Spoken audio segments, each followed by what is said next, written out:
আসসালামু আলাইকুম, welcome to another blog my channel. আজকে দেখাবো আধুনিক মেশিন দিয়ে কিভাবে গম কাটা হয়। এই মেশিনের সাহায্যে গম কেটে এবং পরিষ্কার করে দেয়।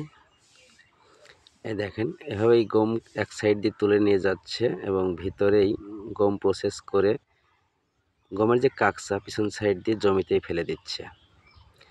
এই মেশিন সবাই চেনেন। এই মেশিনকে হারভেস্টিং মেশিন বলে পরিচিত।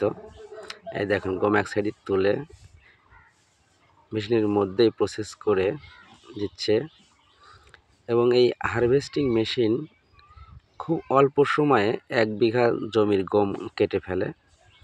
1 বিঘা জমির গম কাটতে মাত্র 20 মিনিট সময় লাগে। 20 মিনিটে 1 বিঘা জমির গম কেটে ফেলে।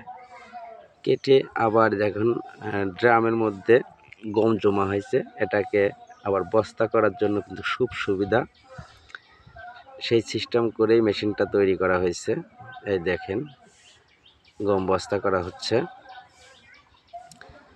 খুব অল্প সময়ের মধ্যে এই হারভেস্টিং মেশিন দিয়ে গম কেটে বস্তা করা যায়। বস্তা করা কমপ্লিট। সাথে থাকার জন্য সবাইকে ধন্যবাদ।